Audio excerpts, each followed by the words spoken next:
Kalau pergi ke mall pasti ketemu roti ini. Sekarang kita buat sendiri aja. Sudah saya ringkas dengan metode yang sangat simpel dan mudah dipraktekkan. Tentunya dengan kulit yang garing di luar, rotinya pun lembut di dalam. Ciri khas kopong dari roti ini juga ada. Kita langsung praktek aja. Pertama kita akan melakukan proses fermentasi. Bahan cair yang saya masukkan pertama adalah 115 ml susu cair. Tambahkan juga setengah sendok teh ragi dan juga 3 sendok makan gula pasir. Bisa kita aduk sampai ragi tertutup dengan susu. Kalau sudah, kita bisa diamkan ini sekitar 10 menit. Langkah selanjutnya kita akan buat topping atau untuk lapisan luar roti. Masukkan 1 sendok makan kopi halus. Ini kopinya tanpa ampas. Kalau saya pakai kopi instan Nescafe. Lalu tambahkan 1 sendok makan air panas. Bisa kita aduk, kita akan melarutkan kopi ini dulu. Kalau sudah larut, kita bisa sisihkan ini dulu.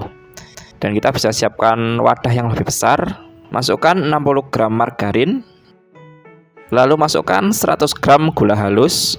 Untuk takaran gula ini jangan dikurangi ya. Karena untuk lapisan dalam roti ini cenderung ketawar. Maka dari itu dengan kombinasi topping yang manis ini akan menciptakan rasa yang pas. Dan juga takaran gula ini akan berpengaruh pada tekstur kriuk lapisan rotinya. Aduk margarin dan gula hingga tercampur seperti ini. Kalau sekiranya sudah tercampur, kita bisa bantu aduk dengan menggunakan whisk. Aduk sampai seperti ini. Dan jika sudah seperti ini, kita bisa tambahkan 1 butir telur. Bisa kita kocok lepas hingga telur bisa tercampur.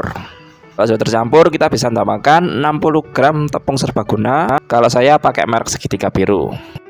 Sini kita akan aduk hingga tekstur kasar tepung ini menjadi halus dan tercampur. Nah, ini sudah tercampur merata. Kita bisa ambil kopi yang sudah kita buat tadi dan kita campur ke dalam adonan. Bisa kita aduk hingga kopi dan adonan bisa tercampur rata. Nah, ini sudah tercampur rata ya. Kira-kira warnanya seperti ini dan teksturnya seperti ini. Maka selanjutnya kita akan pindah ini ke plastik segitiga supaya nanti penggunaannya jauh lebih mudah. Sudah saya siapkan alat bantu gelas beserta plastik segitiga. Bisa kita tuang krim kopi ke dalam plastik segitiga. Bisa kita angkat dan bagian belakang bisa kita kunci menggunakan karet gelang. Dan untuk krim kopinya sudah beres. Kita bisa sisihkan dan kita masuk proses pembuatan roti. Untuk adonan, siapkan 200 gram tepung tinggi protein. Saya menggunakan merek Cakra Kembar. Lalu sejumput garam. Kemudian setengah sendok teh bread improver. Bisa kita aduk dulu supaya tercampur dan tidak menggumpal. Lalu bisa kita ambil fermentasi yang sudah kita buat tadi. Nah, ini kan berbusa ya. Ini pertanda ragi masih aktif. Kalau sudah berbusa, pertanda ragi sudah mati. Saran saya ganti dengan ragi yang baru. Bisa kita aduk-aduk dulu. Lalu bisa kita tuang ke adonan kering.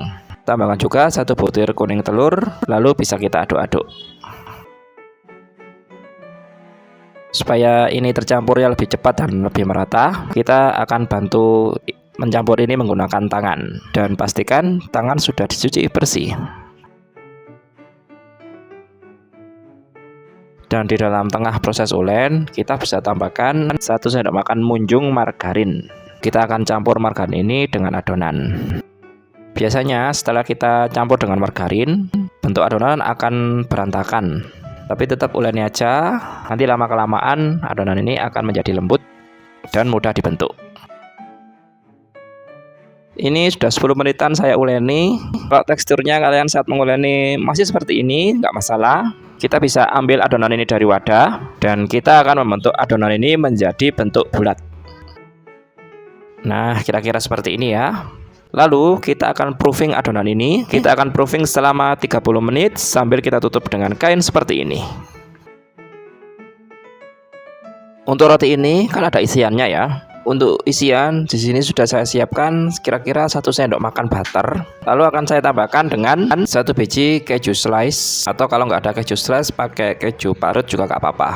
Kita bisa campur dulu antara butter dan kejunya.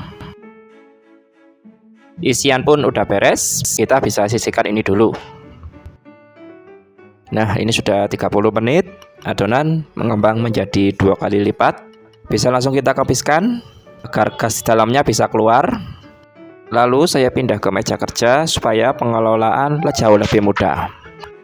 Bisa kita uleni sejenak. Jikalau dalam menguleni ini lengket di tangan, bisa kita oleskan minyak pada tangan. Bentuk adonan ini menjadi bentuk bulat. Kalau sudah bulat seperti ini, kita akan mudah untuk membagi adonan ini. Dan adonan ini akan saya bagi menjadi 6 bagian. Supaya sama rata, bisa kita bantu dengan alat timbang. Ini masing-masing sudah saya timbang, kira-kira beratnya 67 gram. Tapi kalau nggak ada alat timbangan, dikira-kira aja gak apa-apa. Ambil satu bagian adonan, lalu kita bulatkan. Kita bisa pipihkan dulu. Dan ini kita akan isi dengan isian yang sudah kita buat tadi. Kita isi secukupnya aja ya. Bisa kita tutup dan kita bulatkan kembali. Bisa sambil kita jepit-jepit seperti ini, supaya bisa lebih tertutup rapat dan isian pun tidak mudah keluar. Bisa langsung kita taruh loyang. Di sini sudah saya alasi dengan kertas roti dan masing-masing adonan akan saya beri jarak seperti ini agar saat mengembang dalam proses proofing dan oven tidak berdempetan. Dan bisa kita proofing dulu selama 30 menit. Nah, ini sudah 30 menit dan adonan pun mengembang 2 kali lipat. Dan langsung bisa kita kasih topping menggunakan krim yang sudah kita buat tadi. Dalam pemberian krim ini pelan-pelan aja. Kita bisa beri dengan pola memutar seperti ini. Dan juga tips dari saya, dalam pemberian krim ini nggak usah terlalu banyak. Cukup 1/4 bagian aja dari adonan. Karena kalau terlalu banyak, krim akan meluber hingga ke bawah. Kalau sudah selesai, ini pun sudah siap untuk proses oven. Kita bisa memanaskan oven dulu. Untuk suhu, atur ke 170 derajat Celcius. Gunakan api atas bawah dengan waktu 25 menit.